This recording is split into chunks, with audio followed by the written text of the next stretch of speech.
Can you see the screen now? Is it correct? Yes. So thanks to the excellent talk by Denise. I will not be able to beat it, but I can shorten at least my presentation. So that's good news.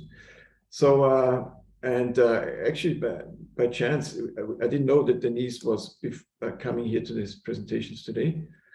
But we got lots of things in common. We both are geochemists in the background, and we both use ICP-MS, and we both are interested in microplastic, nanoplastic research, and we're both in the same working group in a cost action program called Priority. So today I want to present the work of Katharina Haider. She's here today with us for a master thesis.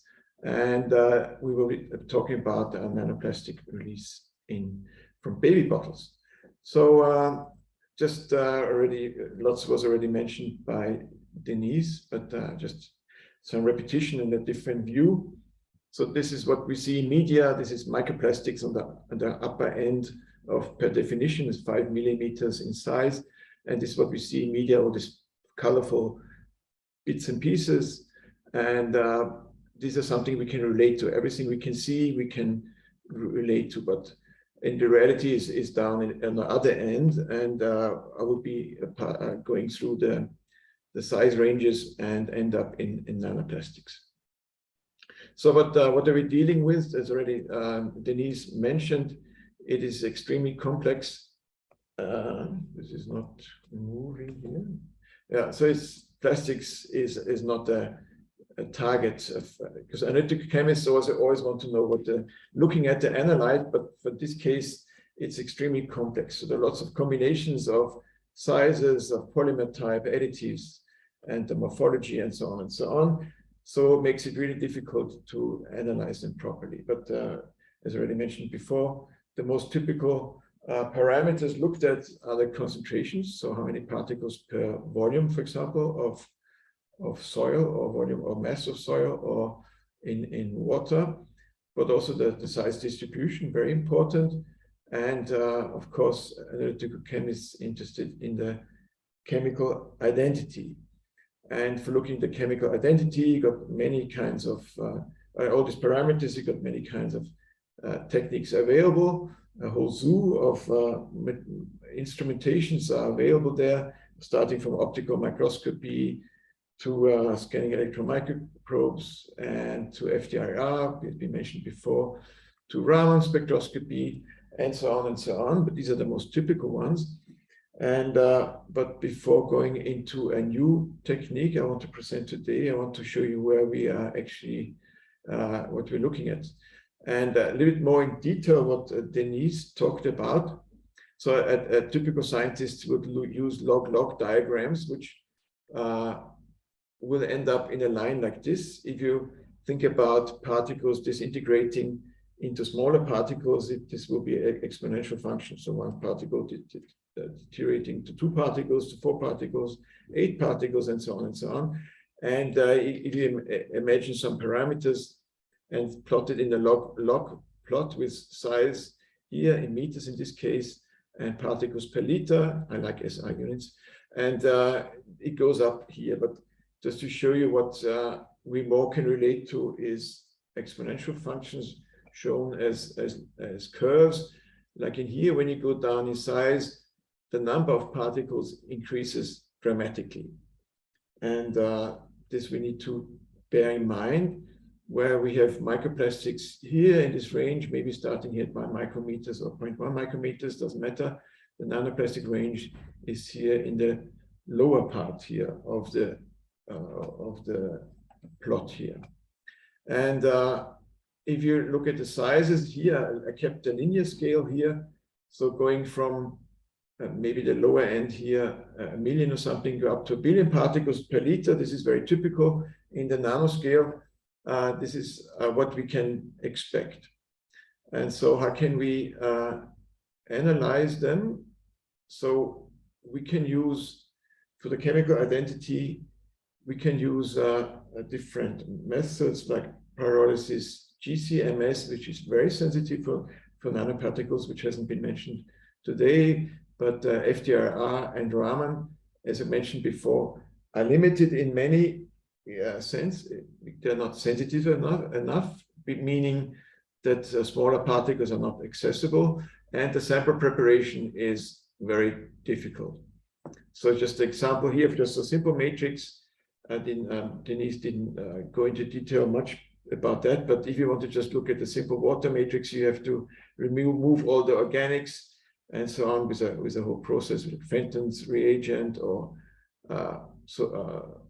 hydrogen peroxide and so on, making sure you're trying not to lose your own polymer type you're interested in, but making sure you're trying to remove as much organics as possible, but also to remove as much inorganic particles as possible. So this is a simple matrix. For more complex matrix, like sewage sludge, and you want to look at microplastic particles, it's even a little bit more complicated, but the goal is in the end to have a highly concentrated sample on a filter, for example, which could be, or hopefully is, just microplastic and nanoplastic particles. And just to give you a feeling how long it takes to make analysis, just to show you a typical micro FDR using ATR for the detection.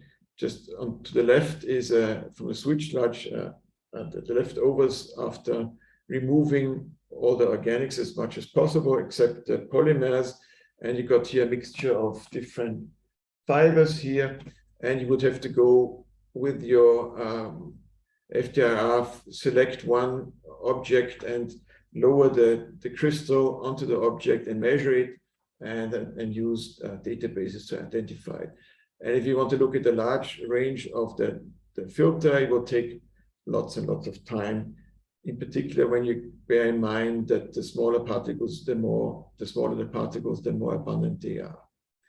So there's another, just to give you also a feeling what the current state of the art is. Also giving here a World Health Organization report here, and just telling that what is the reality, that most available studies are only capable of looking particles larger than 10 micrometers. And but the most important ones are probably the ones smaller than 10 micrometers. And there's just too limited data available to assess the health issues related to micro nanoplastics, because there's too few data on plastics below 10 micrometers. And since I'm also very much interested in health issues, I would be more interested in looking smaller particles. But looking at this slide again, in routine measurements, we only can get down to maybe 20, 30 micrometers, maybe 10 micrometers.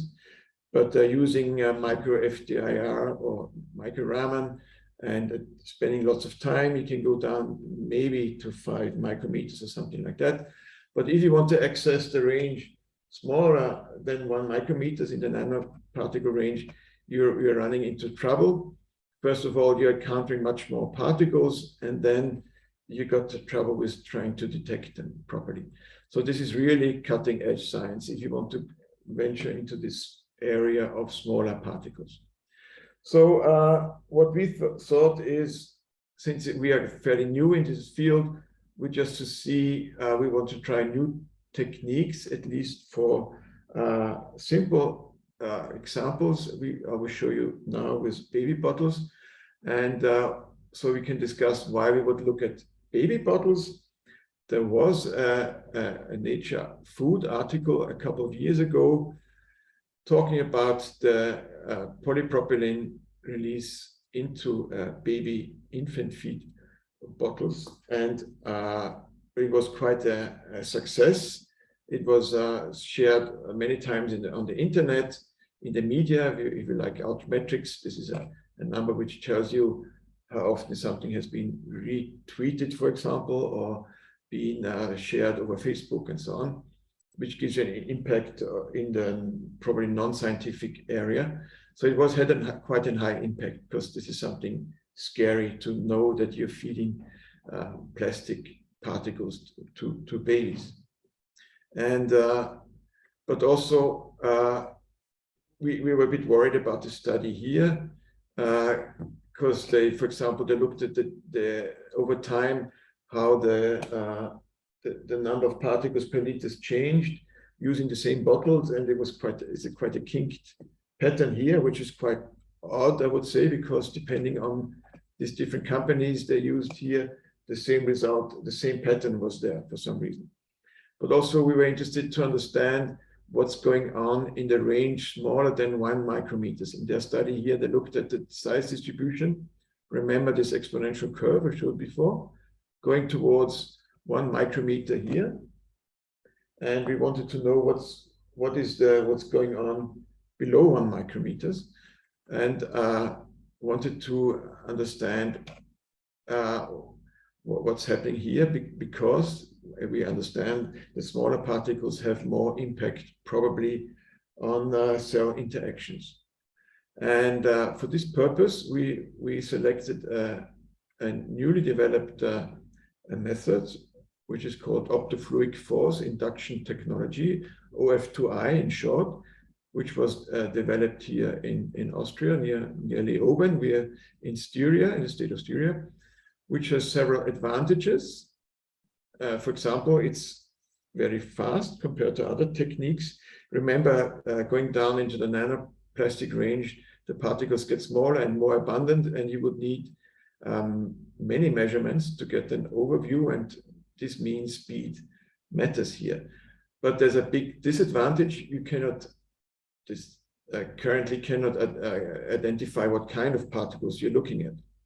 So this is another reason why we were able to apply this technique to baby bottles, because we knew these baby bottles were made of polypropylene, and we assumed that every particle released from these baby bottles is polypropylene. So we didn't care about the chemical identity, and just use this technique here to count the numbers of particles and look at the size distribution. So I'm not a physicist, but I will try to explain how this technique works. So you got a very small capillary, which has a few micrometers of diameter, where your volume, your liquid is passed through, is pumped through, and with the particles dispersed, and you have a laser, in this case from the back, you can do it also from the front, accelerating the particles and interacting with the particles in this specific flow in this channel. And here you got several forces acting on these particles, and here in particular of interest is this orbital angular momentum, which is acting on these particles during this passing through this transparent channel, which is then looked at with a microscope, where you can follow the particle, track the particles while they flow through this channel here, as they're lit up by the laser. And you got different, depending on the size, you got different trajectories. And as you can see here, the smaller the particles, the more linear the trajectories are, which makes it a bit more complicated to detect the smaller particles. You have to correct for this loss of particles which do not go through this focal plane here. But this has been sorted out, and we are now able to count particles down to about maybe 50 to 100 nanometers in a very sensitive and a fast manner. And we applied this now to the baby bottles. This is work Katharina did. And we did different experiments using always the same, in this case, always the same bottle from the same company. I took out the producer of the company because it's recorded here now, and I didn't want to blame this one company for being associated with a nanoplastic release. It is in reality, we also looked at, in a different study, looked at different plastic bottles from different companies, and all have the same problem. So I didn't want to be specific for one company here. But the results will be the same. So what we did, we followed the recommendations of the World Health Organization, meaning that you had to sterilize your bottles. You had, before using it the first time, and then you can use it 5 times with warm water, dissolve your formula, and then feed your baby. And this can be repeated several times. So we did a comparison with glass. We did, after some initial experiments with test 1, we did test 2, repeating it again to see if it's reproducible. And also did another experiment to see a long-term effect.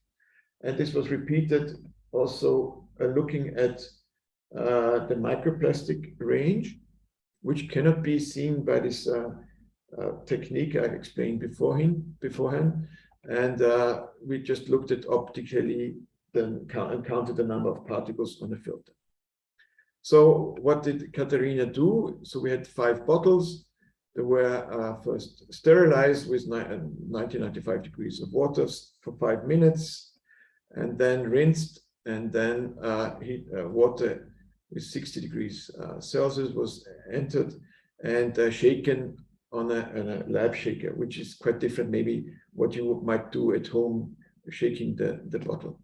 And then applied to the measurement, and this is what we see. So we can see the blank level, which is about the range, as you can see, at the higher end here.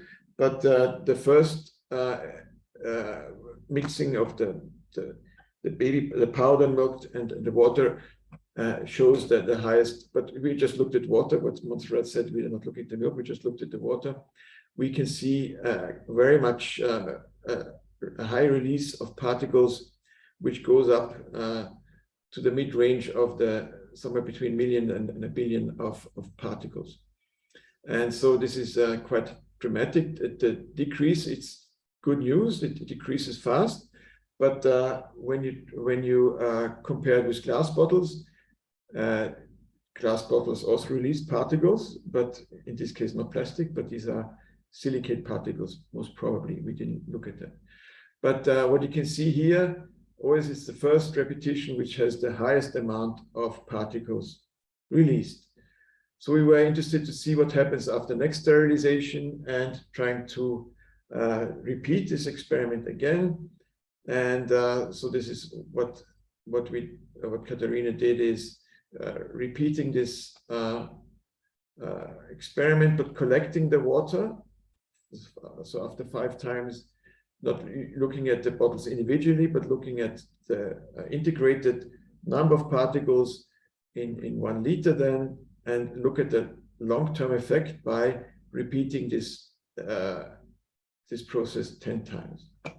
And what we can see over time, average it, you can see there's quite a smooth release of particles. So over time, less and less particles are released, which is actually in contradiction to what the Nature Food article said. There was, when you look at their plot, you could see it was going up and down, quite kinky. So what we see, it's quite a smooth decrease. What we don't know is what happens after 10 times. Is there maybe a further degradation of the plastic through UV light or something, standing in the light or being sitting around for a while? It might disintegrate and more particles released. We don't know about this. We just looked at these controlled conditions, and we can see a continuous release of particles ending up in less release over time. And if you want to know what the distribution of the particles sizes is, you remember this exponential function. So going down in size from right to the left, in the contradiction to what I showed on my own plots. So it goes up exponentially to smaller and smaller particles, which is quite a dramatic increase, going up to almost to the billions of particles per liter N. So which is quite shocking actually to see. What we did not test is if there's any health impact on that. We were just testing the method to see if it's applicable for our purposes. Also a side effect, we were actually interested also to know if this is a way of producing nanoparticles in a reproducible manner for other experiments, just to release it from the plastic in this manner. This was just a side effect. But here now I want to show you a quite dramatic picture here. So what happens with the surface of the baby bottle over time? So if you buy a new bottle, as you can see here on the left, you can see here these indents here, which are from the extrusion process, and you see some small particles on the surface. And after sterilization, you can see quite a number of particles on the surface, showing up on the surface as small scales. And then after using the bottle for several times, these scales disappear and the surface becomes smooth again. So this is a real evidence that particles have been released from the baby bottle itself. And now looking at the microplastic range, which are the particles larger than, in our case, maybe 0.8 micrometers, 0.5 micrometers. This is the pore size of the filter we used, which are gold filters we used. And what you can see here, two different kinds of movement of the bottle. In one case, it was just shaking gently on the lab plate, and the other one really shaking it properly. Just remember James Bond with his sherry just being stirred or shaken, maybe similarly. So we can see quite some dramatic difference. To the left, you can see many more particles than to the right. To the left is shaking the bottle, as you might be doing at home and have been doing at home like I did, or just gently swirling the bottle. So there's far more release of particles, as you can see, by shaking it rigorously. Just in comparison, at the blank levels and also glass bottles. So the release is less dramatic for glass bottles. So again here, you can see the differences here. So there's a break here in the scale here. So the glass bottles definitely have much lower amounts of particles released than with the baby bottles. Again, looking just at the micrometer range, this is, you can see also this exponential function here. There's particles being, the smaller the particles are, the more you can find. So, getting towards the end of my own presentation. So where are we now with microplastic analysis? So we are here at the routine level. We can go down with research, and we would in future, even with routine, we want to go down to smaller particles. Even research, we want to go down to smaller particles. But if you want to look at the health effects of particles, we need techniques which are fast. So ICP-MS is one way of doing it, and fast and very sensitive, meaning to be able to access the nanometer scale range of particles, so nanoparticles. So, and this is a future goal which we cannot reach currently, but maybe this is something we should work towards to better understand the interaction of microplastics and nanoplastics with cell, for example, cells and study health effects, which is the goal also of this Micro-1 project, which I am involved in. So with this, I want to end my presentation here by thanking my co-workers here and also the company Brave Analytics, which made it possible for us to do the measurements. So thank you for your attention, and thank you for the opportunity to give a presentation here today. And I hope it was interesting for you, and maybe hopefully not too shocking for you.